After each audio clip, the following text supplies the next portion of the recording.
Hello friends, कल की class में हमने पढ़ा था कि राज्य की नीति के निर्देशक तत्व क्या है, यानी directive principles of state policy क्या है।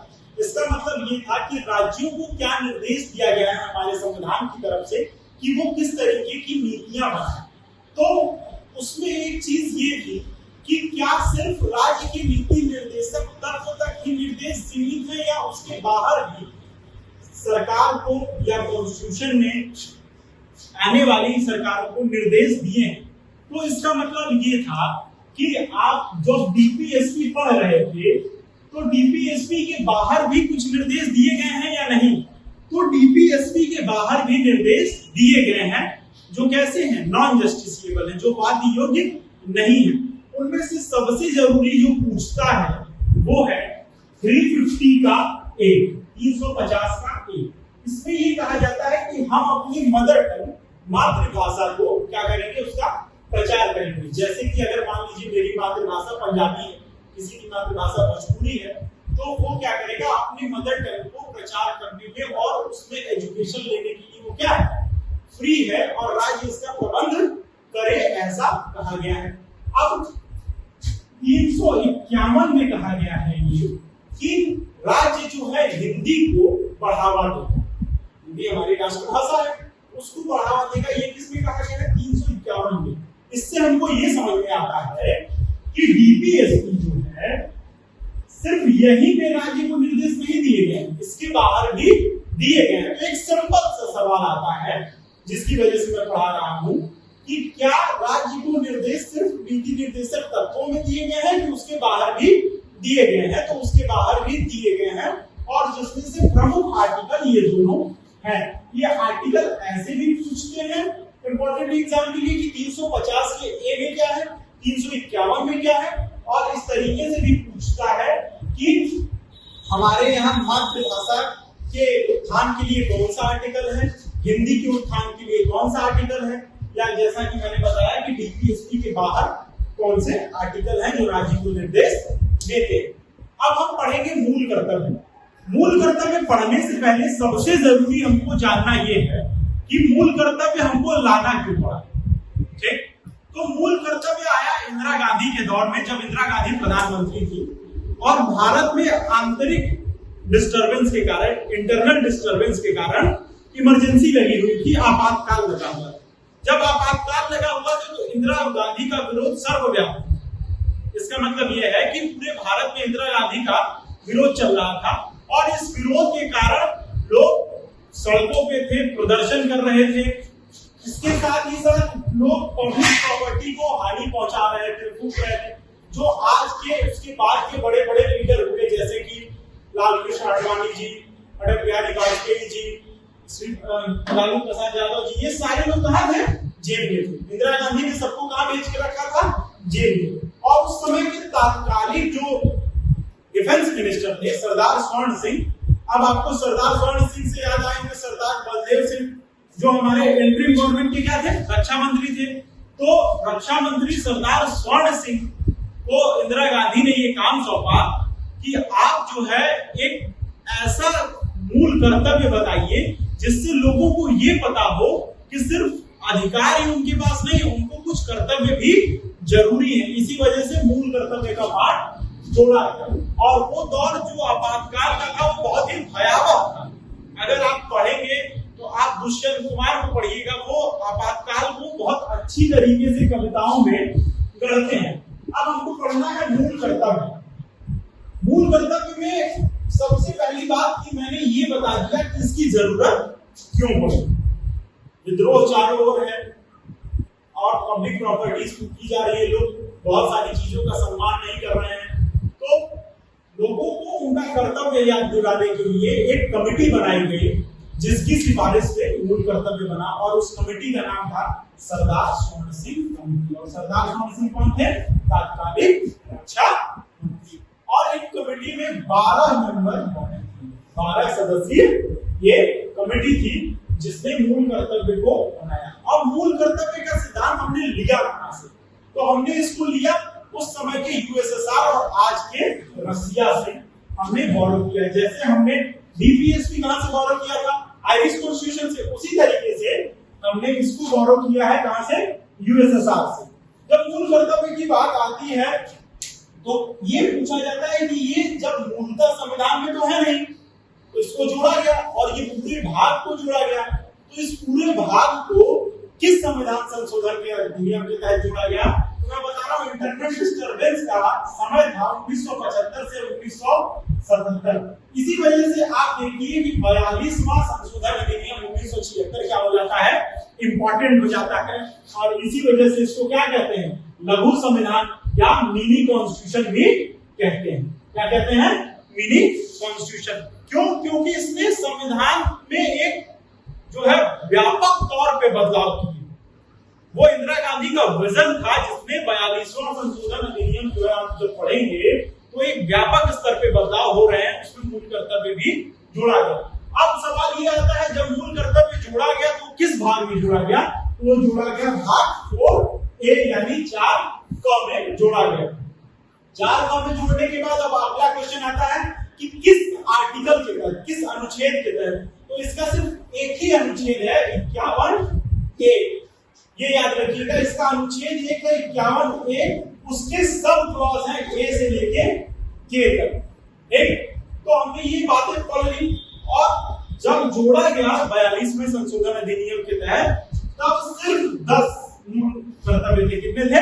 मूलतः ओरिजिनली 42वां संशोधन अधिनियम 1976 के समय कितने थे? 10 मूल कर्तव्य थे। अब कितने हैं? 11। तो जो ये 11वां जोड़ा गया, जब आप रीजनिंग पढ़ते हैं तो K की वैल्यू क्या होती है नंबरिंग में? 11 होती है, किंग्स 11 बन जाता।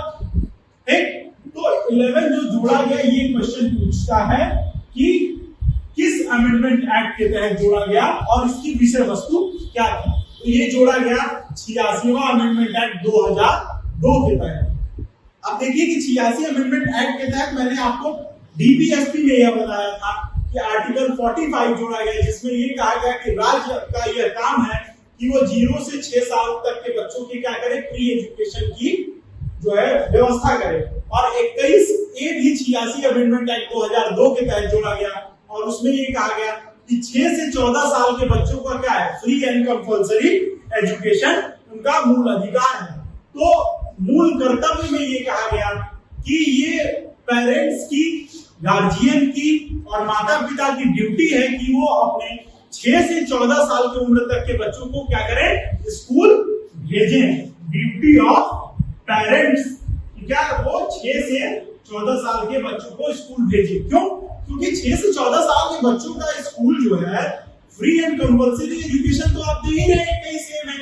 तो जब फ्री में मिल रहा है तो अब आप गरीब हो या अमीर, आपके ऊपर ऐसा कोई बर्डन नहीं है कि आप भेज नहीं पा रहे हैं। बस आपका कर्तव्य है कि उनको स्कूल तक पहुंचा दीजिए।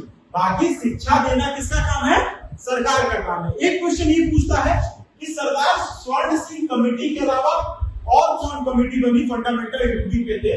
तो उनका नाम था वर्मा कमेटी, जो बनी 1999 में।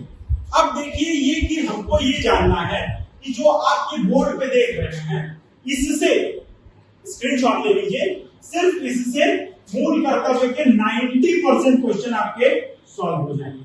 और अगर आप वन डे एग्जाम की बात कर रहे हैं तो 100% क्वेश्चन सॉल्व हो जाएंगे। तो जो 10% बचे वो किसके बचे? वो बचे आपके पीसीएस के और यूपीएससी के, स्टेट पीसीएस के और यूपीएससी के। वो भी मैं यही पढ़ाऊंगा। अब इन 10 में इस तरीके से क्वेश्चन पूछता है कि कौन सा इसमें पार्ट है जो फंडामेंटल ड्यूटीज यानी मूल कर्तव्य में है या नहीं है। और क्वेश्चन इस तरीके से बनाता है कि मूल कर्तव्य नहीं है और उसमें आपके जो आर्टिकल होंगे वो कहां से उठा के लाता है? मूल अधिकार से और राज्य के नीति निर्देशक तत्व से। तो अगर वो दोनों आपको याद है तो मूल कर्तव्य के आर्टिकलों को याद करने की जरूरत नहीं है, लेकिन आपको ये याद करना है कि उसमें मुख्य तौर पे क्या बातें कही गई है। इस तरीके से एक रिकमेंडेशन की जब बात आती है, जब यूपीएससी की बात आती है, तो सरदार स्वर्ण सिंह ने 8 बातें रिकमेंड की, जिसमें एक ये था कि जो टैक्स पेमेंट है उसको क्या किया जाए, उसको जो है कंपलसरी कर दिया जाए। और दूसरी बात ये कही गई थी कि अगर कोई मूल कर्तव्य को फॉलो नहीं करता, मूल कर्तव्य अपना नहीं निभाता है, तो उसको क्या किया जाए, उसको दंड का प्रावधान भी रखा जाए। लेकिन इन दोनों बातों को जब इंदिरा गांधी ने क्या किया, खारिज कर दिया। जब मूल कर्तव्य लाने की बात है, उन्होंने कहा कि मूल कर्तव्य कैसा होगा, नॉन जस्टिसेबल, बाध्य योग्य नहीं होगा, आपके ऊपर बाध्यकारी नहीं है अपना कर्तव्य मानना, लेकिन ये आपकी नैतिक जिम्मेदारी है कि आप अपने मूल कर्तव्यों को मानेंगे। अब मूल कर्तव्य सिर्फ और सिर्फ नागरिकों को मिले। किसको मिले हैं, सिटीजन्स को मिले। नागरिकों के अलावा आप विदेशियों से नहीं कहते हैं कि आप हमारे देश का सम्मान करिए, हमारे झंडे का सम्मान करिए। ये उनकी अपना विवेक है, उनका अपना डिस्क्रिप्शन है। लेकिन सिटीजन जो नागरिक हैं, मूल कर्तव्य सिर्फ इनको मिले हुए हैं। अब हम एक्सप्लेन करेंगे आर्टिकल वाइज। तो हमने अभी तक क्या पढ़ा था कि अब आर्टिकल वाइज हमको मूल कर्तव्यों को पढ़ना है। मूल कर्तव्यों की जो मुख्य बातें थी वो हमने पढ़ ली और वहीं से 90% क्वेश्चन आना है। वो स्लाइड का आपके पास स्क्रीनशॉट होगा, आप इसकी ले लीजिए। क्यों? क्योंकि इसमें जो 11 बातें कही गई हैं जिनको आपको याद रखना है मुख्य तौर पर कि क्या कहा गया है। आपको इस तरीके से नहीं याद रखना है एबीसी में।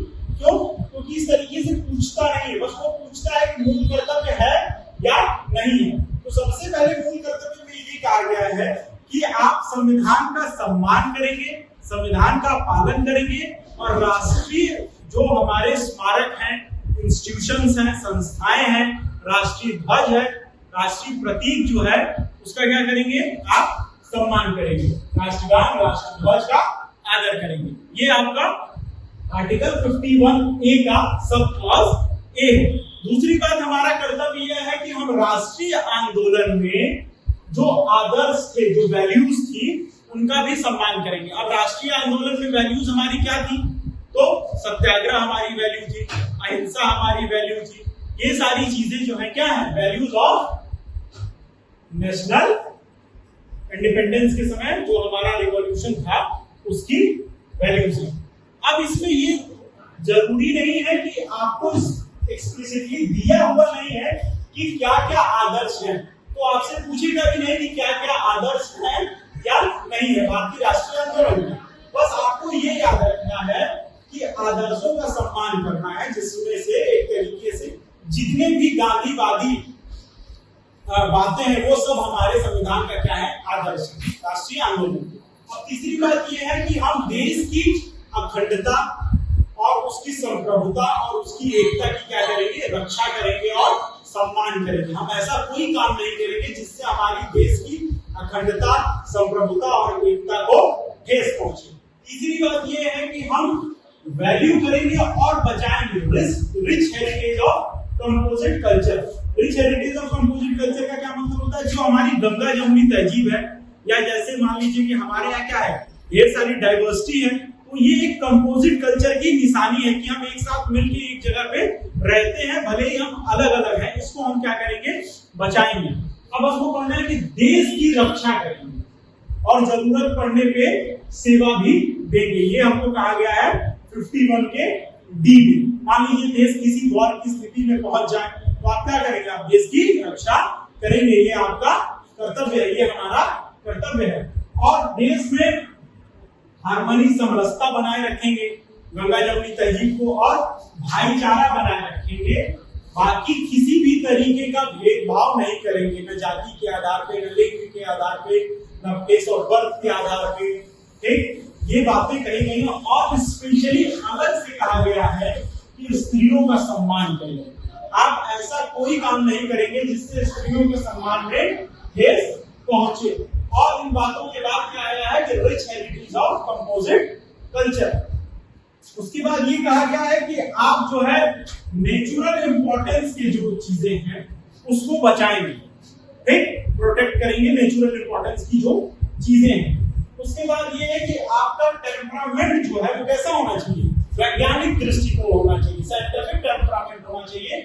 और आपकी सोच ह्यूमनिज्म की होनी चाहिए, ना कि कास्टिज्म की, रीजनलिज्म की, क्षेत्रवाद और जातिवाद न सोच के आप क्या किस तरीके से सोचेंगे, मानववाद के तरीके से। आपका दृष्टिकोण कैसा होना चाहिए, साइंटिफिक टेम्परामेंट का होना चाहिए। उसके बाद सार्वजनिक संपत्ति की सुरक्षा करेंगे और हिंसा से दूर रहेंगे। ये हमारा मूल कर्तव्य है। अगर आपको कोई बात किसी भी गवर्नमेंट की XYZ आपको नहीं पसंद आ रही, आपके राज्य की, आपके देश की, तो उसका विरोध करने का आपको अधिकार है, लेकिन किस तरीके से? गांधीवादी तरीके से।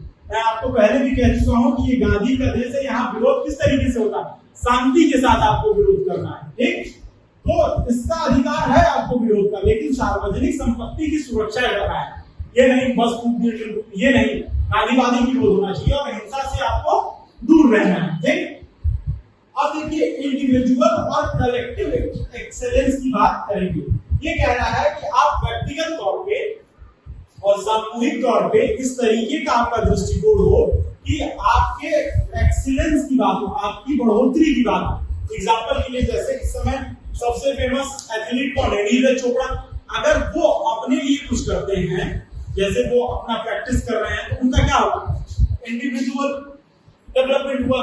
लेकिन जब वो देश के लिए खेलते हैं तो मेडल आता है, तो सिर्फ उनको नहीं आता, पूरे देश को आता है। अगर इसरो कुछ करता है तो वो कलेक्टिव एक्सीलेंस की बात आती है, वो पूरे देश की शान है। तो इस तरीके से आप इस तरीके का दृष्टिकोण अपनाएंगे, ये हमारे मूल कर्तव्यों में दिया हुआ है। लास्ट ये है जो मैं आपको पहले भी बता चुका हूं कि इसको किस अधिनियम के तहत जोड़ा गया था, संशोधन के तहत 86 अमेंडमेंट एक्ट 2002, और इसमें ये कहा गया है कि परिजनों की ये ड्यूटी है कि वो अपने 6 से 14 साल के बच्चों को कहाँ भेजे?